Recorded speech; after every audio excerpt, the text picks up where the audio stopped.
Hello बच्चों, आपका हमारे चैनल में स्वागत है। बच्चों, आपको इसके पहले मैंने कुछ इम्पोर्टेंट और क्वेश्चन बताया था जो 2 मार्क्स और 3 मार्क्स में आना है। इसके बाद आपको मैं कुछ सत्य असत्य लेके आया हूं जो आपके पेपर में आते हैं 5 मार्क्स के। ठीक है बच्चों, देखिए सत्य असत्य, महत्वपूर्ण सत्य असत्य। पहला है बहुपद 7। बहुपद 7 एक पदी व्यंजक है, तो ये सत्य है या असत्य बताना है। तो हमें मालूम है कि 7 क्या है, एक व्यंजक है और ये एक पदी है, इसलिए इसका आंसर क्या आएगा, सत्य। पहले का क्या जाएगा, सत्य।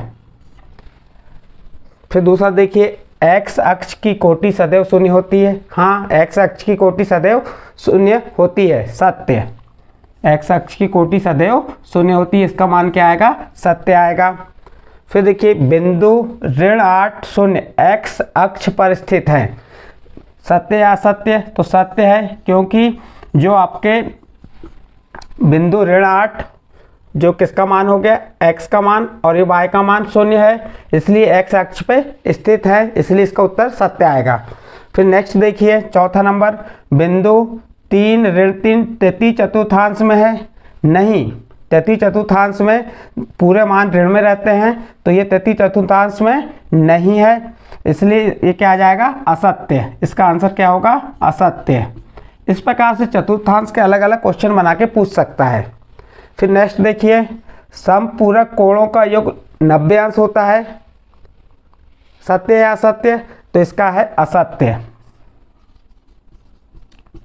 असत्य। अब क्या होता है, देखिए समपूरक कोणों का योग 180 अंश होता है, ना कि 90 अंश, और हमारे प्रश्न दिया समपूरक कोणों का योग 90 अंश होता है, इसलिए असत्य हो गया। फिर तो पूरा किसका योग होता है, 90 अंश, पूरक कोणों का योग होता है, तो अब क्या आ जाता, सत्य आता।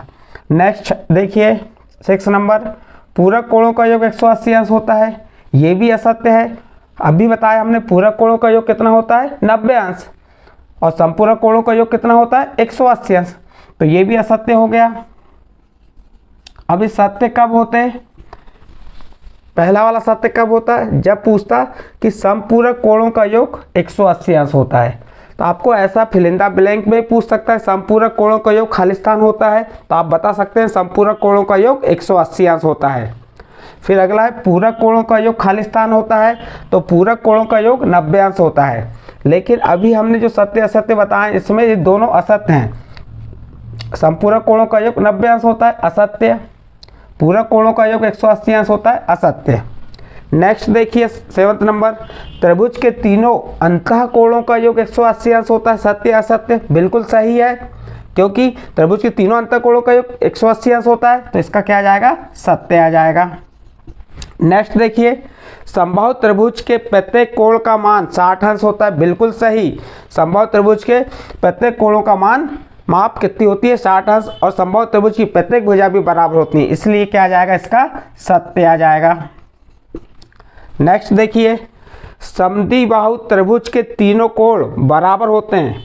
समद्विबाहु, सम यानी बराबर, द्वि यानी दो, बाहु यानी भुजा, जिसकी दो भुजाएं बराबर होती हैं वो समद्विबाहु त्रिभुज कहलाता है। लेकिन यहाँ क्या कहा है, समद्विबाहु त्रिभुज की तीनों कोण बराबर होते हैं, गलत। समद्विबाहु त्रिभुज के तीनों कोण बराबर नहीं होते, इसलिए इसका आंसर क्या आ जाएगा, असत्य। फिर नेक्स्ट देखिए 10 नंबर, किसी त्रिभुज की दो भुजाओं का योग, किसी त्रिभुज की दो भुजाओं का योग तीसरी भुजा से बड़ा होता है, सत्य। क्या कहलाएगा, ये सत्य कहलाएगा।